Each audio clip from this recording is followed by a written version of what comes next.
Well, Blue Jays fans, we made it. 162 games have come and gone now for the Toronto Blue Jays. The 2019 season is now over with the convincing 8-3 win over the Tampa Bay Rays there at Rogers Center this afternoon. And what a game it was. I mean, what a game it was all around. You know what I mean? The story going into the ball game, and we've seen a lot of this over the last few years from the Blue Jays. Justin Smoak, it's not 100% certain, but if that is his last game as a Toronto Blue Jay, he did not disappoint. 2 out, 2 on, bottom of the first inning, and he rips a ground rule double to left field. Great job. Great job for Justin Smoak, getting a couple RBIs and putting the Jays on the board early in possibly his final game of the season. And speaking of final game of the season, Clay Buchholz was awesome in his final game of the season. 5 innings, 4 hits, walked 1, and struck out 6 and allowed only the 1 earned run. He was awesome in the game today. Picks up his second win on the year, win number 90, I think it is, on his career. So great job for Clay Buchholz. As the Blue Jays pick up the victory, great job there. Now, top of the 4th inning, he gives up the 1 run. It was a solo shot to G-Man Choi.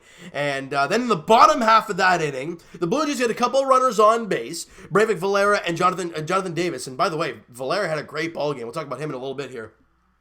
And then Teoscar Hernandez comes up, the leadoff guy. For this last series, he has been the leadoff guy, and my goodness, he's looked great. And a Tampa Bay Rays a team, pitching staff, whatever you want to call them, that is ridiculously good. He has done an amazing job against them, and he gets an 87 mile, he gets a slider over the middle of the plate and does not miss it. Crushes it to center field on a 2-1 pitch, and it's a 3-run shot for Teoscar Hernandez. 26th home run of the year for Teo, and the Jays are up big time now. It's 5-1 Blue Jays. You know, and then you go to the bottom of the 6th inning. Breyvic Valera comes up, and he gets a 1-0 pitch, a fastball in the inner half, and he drills it deep and gone. First big league home run for Breyvic Valera, and it puts the Jays up now 6-1. They're feeling great. Everyone's contributing. Things are looking great. Bottom of the 7th, Justin Smoak up with Rowdy Tellez in the scoring position. Justin Smoak comes up in possibly his final plate appearance as a Blue Jay, and he rips a ball deep to left center. Please get out. It goes off the base of the wall. Rowdy comes in, Smokey to second, and an RBI double yet again for Smokey. His 16th double of the season, but he gets 2 in his final game of the year. And what a job for Justin Smoak. 2 for 4 in the ball game with 3 RBIs and a couple doubles. Great job for Smokey. And then they bring him off. Billy McKinney goes in for pinch run for Smoak, and he gets the standing ovation. You know, Vladdy's right there, almost in fair territory, ready to give the guy a hug, and everyone's at the top step giving him hugs and everything. You know what, guys? As much as Justin Smoak, he had a couple really good seasons with this Blue Jays team. The rest were kind of, hovering on that 200 mark. Still had a lot of home runs, but you know what he was? Not only a great defender, baseball-wise, but he just did an incredible job being a good guy, being a good teammate, a great person. I mean, if you talk to anybody in the Blue Jays, I tell you, I don't think you'd find anybody that disliked Justin Smoak. He was always, especially with these young guys coming up, he was like a father figure to them. He played with Vladimir Guerrero Sr., so to see Smokey, go off into the sunset like this, it's tough because it's, again, still part of 15 and 16 that's with us, and that's the last piece of 15 and 16 Gonzo, or 15 at least, Gonzo. So that's very, it's a very weird moment that only 4 years removed from that team, the whole team is different. Not one person is the same. It's incredible. It's an incredible thing. And then Breyvic Valera comes up after Justin Smoak, and he rips an RBI double, scoring Billy McKinney, the pinch runner, and the Jays are up 8-1. Now they score a couple off Jordan Romano in the top of the 8th to make it 8-3, but that's all she wrote. All right, and you know what? I'm going to miss Smokey. I'm going to miss seeing him out there. I'm going to miss my smoke bombs that I've been rifling off to you guys all of these past few years. It's been a lot of fun. But for Smokey, I don't know where his future lies. He's going to be a great defender, great player, great teammate no matter where he goes. If it's back with the Blue Jays on a 1-year deal because they need some depth at first, they need another first baseman, then who knows? You might see him back, but I don't see it happening for the Blue Jays for the Blue Jays' sake. And it's going to be a very interesting offseason. We'll get to that in the season review later on in about in a few weeks or so to kind of let you guys dwell on the season and think about what you want to think about what you guys would be interested in seeing in the offseason, all right? Now let's get to these stats. Because Teoscar Hernandez, in the 3 games that he has been in the leadoff spot, has been remarkable. Actually, Teoscar Hernandez, hold on a second. The last time Teoscar Hernandez did not have a hit was at Rogers Center against the Yankees. So that means, bottom line, he played 2 games in Baltimore, 2 games in New York, 2 games against Baltimore, and all 3 against Tampa, and he had a hit in every single game. He has looked a lot better lately. He ends the season very strong, especially in the power side of things. Home runs in all 3 games in the leadoff spot against Tampa. He went 2 for 2 with a home run in game 1, 1 for 2 yesterday with a home run, and he goes 2 for 3 with 2 runs scored and had the home run today. His batting average jumped to .230 on the season. His season ends at .230 batting average with 26 home runs. He had 3 RBIs today, so 65 RBIs, and he scored 2 runs today, so 58 RBIs. And did he walk today? I think he walked once. Yes, he did. That is walk number 45 on the season for Teoscar Hernandez. So a lot like Randal Grichuk's season, production-wise, a pretty good season for Teoscar Hernandez. I thought he did okay. 26 home runs, 65 RBIs, almost 60 runs scored. He walked 45 times. I thought he had a good season, but the strikeout numbers are way up through the roof. Batting average is down it's down .230. He's going to end the year, but Grichuk's around .230 as well. So, I don't know where these guys fit in the World Series contention type of team, but as for Blue Jays' sake, they're eventually probably going to be bottom of the lineup type of guys, but nonetheless, a great end of the season for Teoscar Hernandez, and something to keep an eye on moving forward into next season, if he is still a Blue Jay, because we don't know what the heck is going to happen during this offseason. Kevin Biggio goes 1 for 5 with a run scored, strikes out 3 times, a rough night at the plate for Biggio, but that's okay.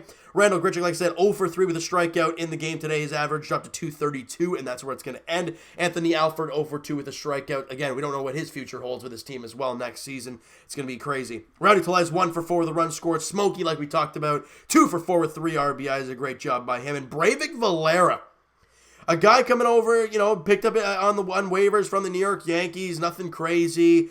He's been a good defender. I love what we've seen from him defensively at third base and kind of in and around the infield. But today you saw some offense. 3 for 4 with 2 runs scored, 2 RBIs, and he had the home run. His batting average up to .234 on the season, and that's where it's going to end. But you know what? Again, a guy how old is Breivik Valera? I think he's a little bit older, isn't he? He's 27 years old, so not a very old guy, but again, a guy that's going to be depth for this team, and if he can impact this team in any way, shape, or form, it'll be nice to see, all right? Richard Urania went 0 for 4 in the ballgame. Jonathan Davis, 1 for 2 with a run scored and a walk. He had 0, only hitting .181, so not a very good season for him. And Luke Maile goes 1 for 3 with a walk in his final game of the season. Now let's go to the bullpen and Wilmer Font, and what a jawing session he had with Jesus Aguilar. I think they're good buddies. They're both... I think they're both from Venezuela, so they've probably faced each other and maybe even good buddies. I don't know, but they were yapping each other. Aguilar on the bench just yapping him. Font's on the mound laughing. Good time there. And Wilmer Font had a great ball game there today. 2 innings, 1 hit, didn't walk about or didn't give up a run, and struck out 3 guys. His ERA as a Blue Jay, 4.22, and that's where his season ends. And I thought he had a very good season, did Wilmer Font. Coming over, and he stabilized a lot of things. He came in as the opener. He did a really good job there. And the bullpen, maybe not as good in the bullpen, but a very good end to his season there. Jordan Romano, I thought he was a guy that was going to be unlocked for a bullpen spot next year, but he had an awful season. He went a third of an inning today, got 3 hits, 2 runs. ERA of 7.63 for Jordan Romano in 15 and a third innings. Rough time for Romano, but again, who knows? Come back next year, work on some things, get better, and he could have a bullpen spot if he has a great spring training. Jason Adam is a guy to really keep an eye on moving forward, guys. 2 thirds of an inning today. He gave up 1 hit, but that was it. His ERA is 2.91. That's where his season ends, and he threw 21 2/3 innings. He did a great job. How many walks did he have in the game? He 10 walks in 21 innings, 21 and 2. So not a great job there, but he only allowed 7 runs. He gave up 1 home run in 22 innings. I thought he did a really good job this year to Jason Adam. Again, 28 years old, but I think he's going to be a good bullpen guy next year for this team if he's still around. Ryan Tepera, most of the season he was injured, but as of lately, he's done a really good job. When an inning, didn't allow a hit, didn't walk a batter, and got a strikeout. ERA now of 4.98, and that's where his season is going to end.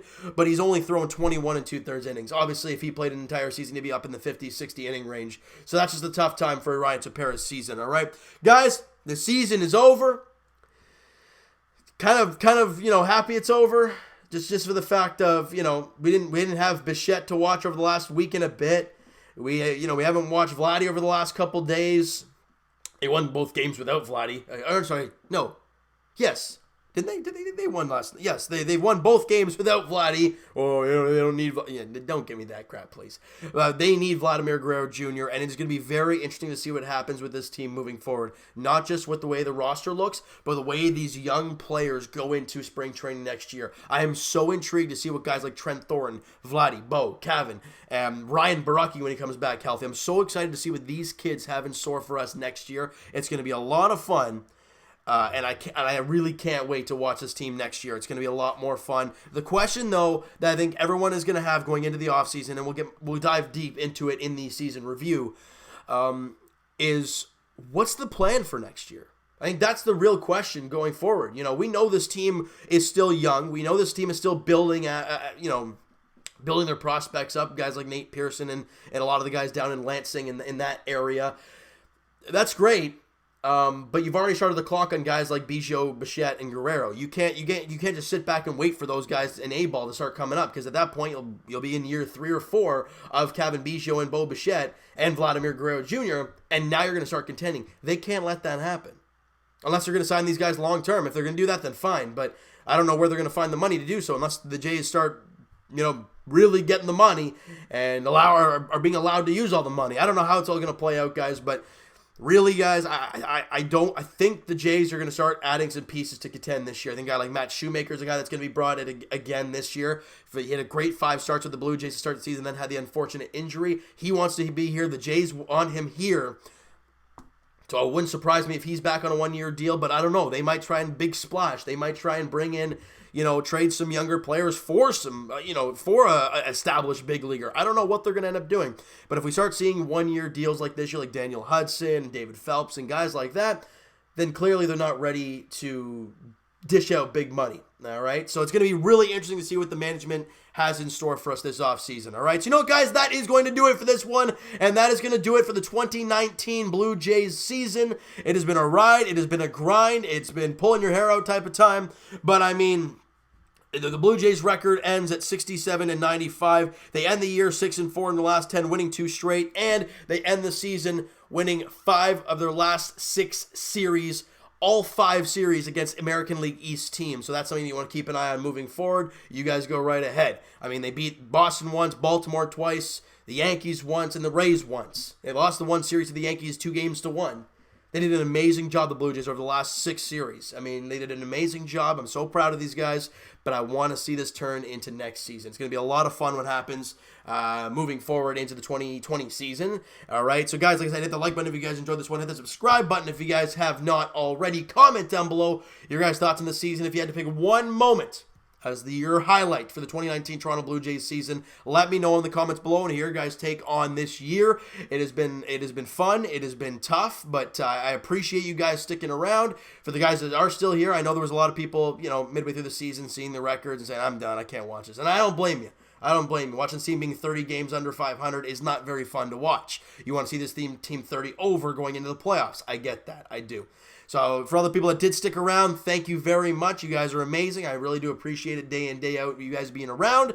And guys, check out my main man Mo Buckets on Twitter, Blue Jays Wave on Instagram, Blue Jays Banter on Apple Podcasts. If you guys have not checked that out, go do so. Next week's podcast will be about, all your guys' questions, because it's going to be, we already did the season wrap up yesterday on the podcast.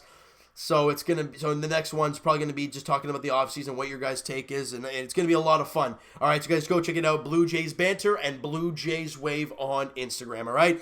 So guys, where are we now? Twitter is down below for myself, guys. Follow up, send me a DM, do all that great stuff, and I will talk to you guys I'll talk to you guys Leafs edition in game 1 of 82. I'm jacked up. I know you guys are pumped. And the J season's over. It transitions to hockey. And the Leafs kick off their season on Wednesday. 7 o'clock puck drop at Scotiabank Arena against the Ottawa Senators. I will be live streaming that game. Whoa, just happened there. I will be live streaming that game for you guys, because it'll be my face. It'll be kind of like our video here, but it'll be just me watching the game with you guys, as you guys can watch on your TVs. I'll be watching on mine. We'll be reacting. It'll be a lot of fun. All right, on Wednesday at 7 o'clock, puck drop for the season. As for our Toronto Blue Jays, like I said earlier, I'm going to give you guys a few weeks or so to dwell on this season, look back at it, look at the things moving forward before I do the season review and the off-season preview video for you guys. Probably about in 2 or 3 weeks, and we'll kind of wait and kind of see what's going on with this team. All right, so you know what, guys? Thank you guys so much for listening and watching to all these games, 162 of them. It has been fun. It has been a grind, but I thank you guys so much for all the support you've given me over all these games, and I'll talk to you guys in the very near future.